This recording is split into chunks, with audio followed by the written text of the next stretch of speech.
Dans plusieurs villes de la République démocratique du Congo, des agents de l'État et de la police sont visés par des plaintes pour torture, séquestration ou encore crimes contre l'humanité.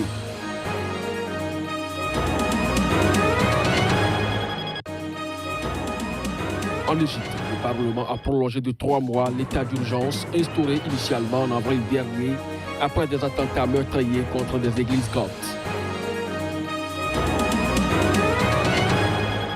En Zambie, le gouvernement a retardé la rentrée scolaire et interdit les rassemblements publics dans tout le pays pour tenter d'enrayer une grave épidémie de choléra qui a déjà causé 61 morts selon un nouveau bilan publié mardi. Bonjour à chacun, bonjour à tous et bienvenue dans cette édition que nous démarrons par la République centrafricaine où entre 25 000 et 30 000 personnes ont fui les combats entre groupes armés qui ont eu lieu depuis le 27 décembre dernier autour de la ville de Paoua dans le nord-ouest du pays.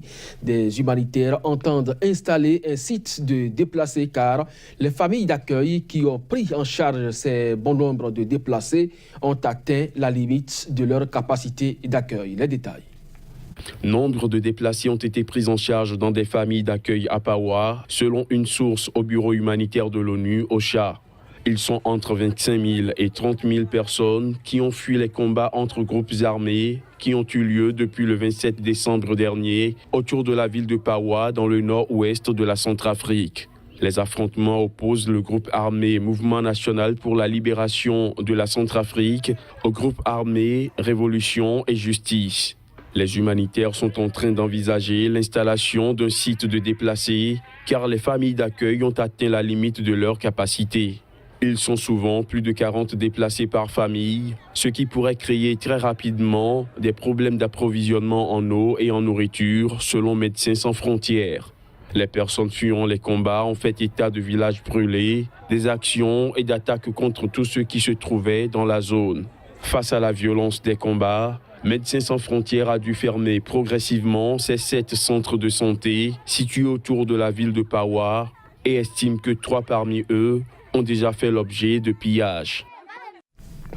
Dans plusieurs villes de la République démocratique du Congo, des agents de l'État et de la police sont visés par des plaintes pour torture, séquestration ou encore crimes contre l'humanité. Une façon de décrier le dysfonctionnement de la justice. En somme, 4 plaintes ont été déposées depuis vendredi dernier à Beni dans le nord Kivu, Bukavu dans le sud Kivu et Kananga dans le Kasaï central. Des plaintes qui proviennent de mouvements citoyens ou de représentants de la société civile et de l'opposition.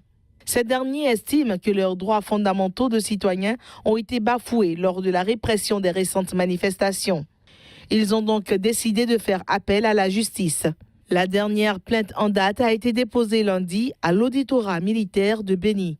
Elle émane du mouvement citoyen Lucha et vise des officiers de police accusés d'avoir torturé le 31 décembre une quinzaine de militants du mouvement à Beni et à Kasindi. Des vidéos appuient les dites plaintes.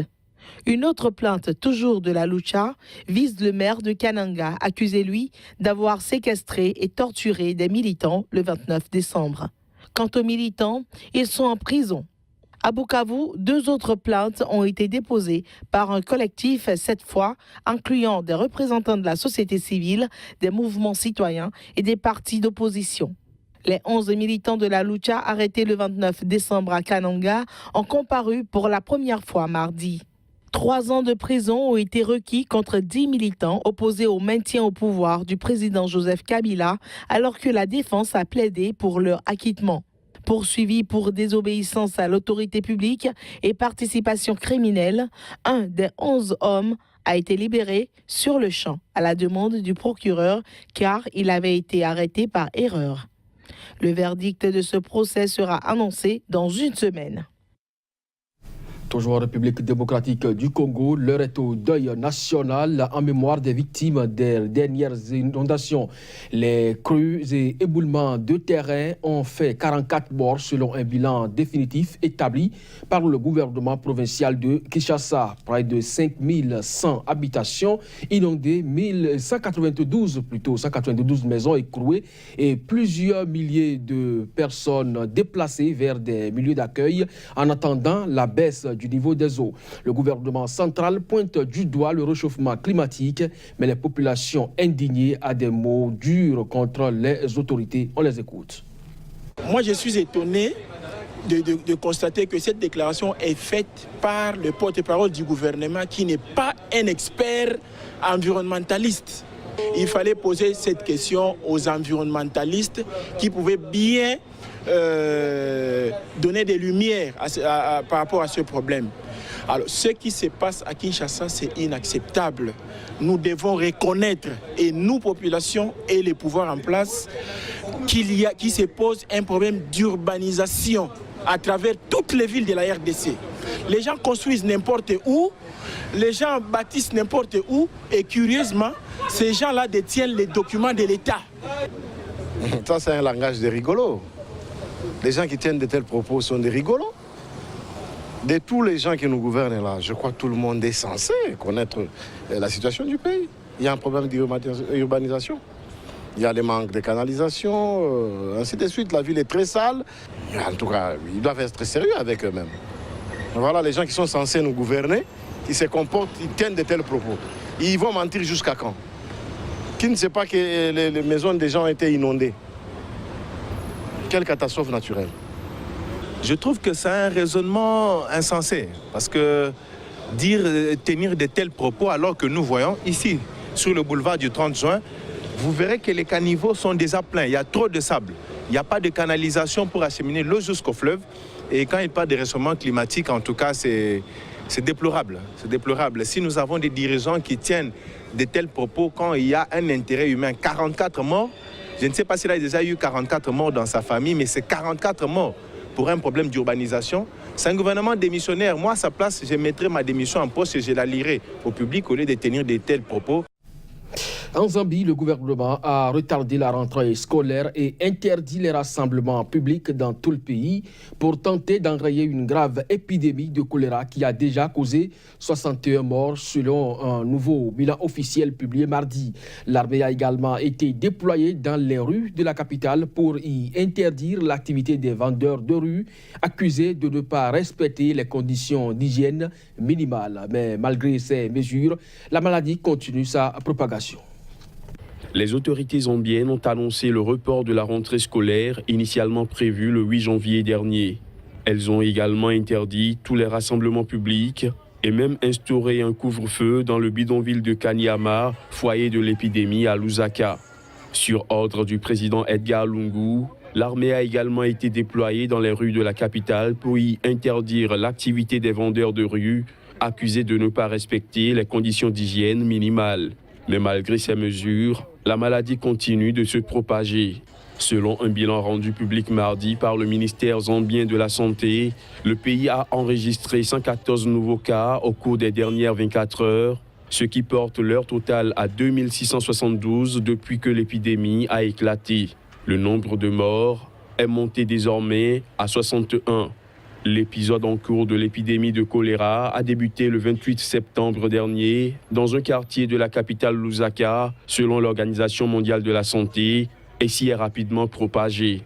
La capitale zambienne a été régulièrement frappée par des épisodes de choléra ces dernières années.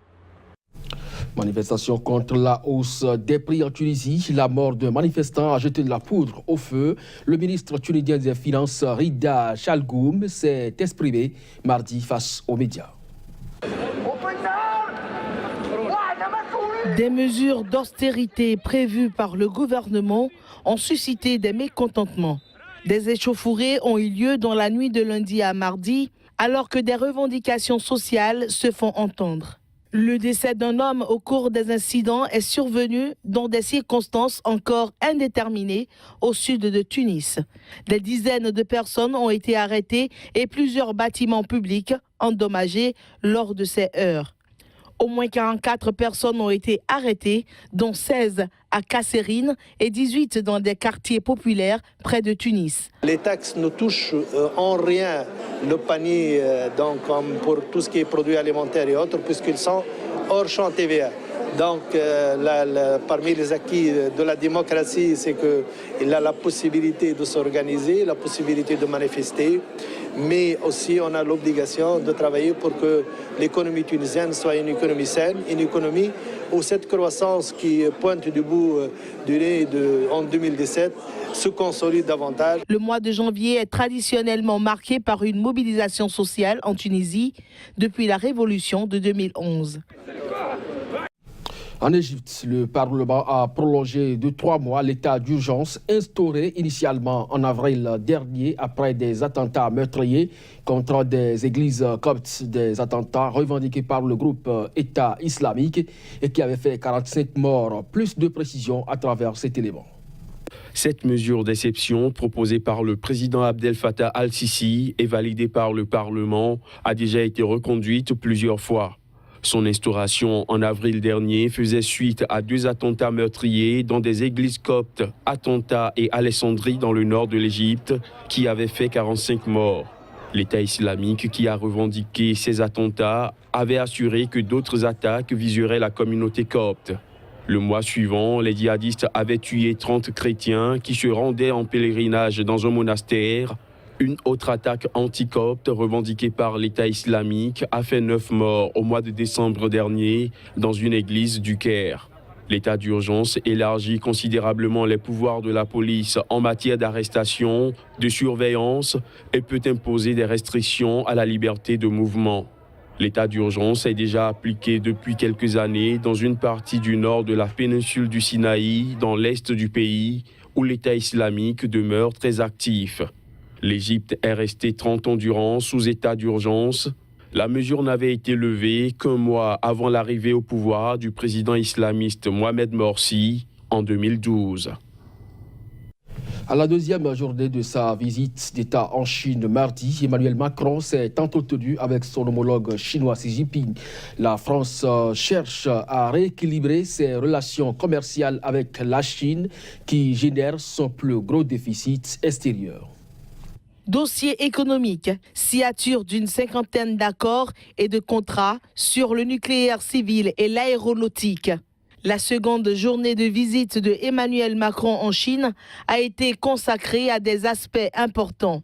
Paris espère notamment obtenir un meilleur accès au marché chinois pour ses produits agricoles et agroalimentaires, ainsi que pour ses banques, conclure des ventes d'Airbus et de moteurs Safran.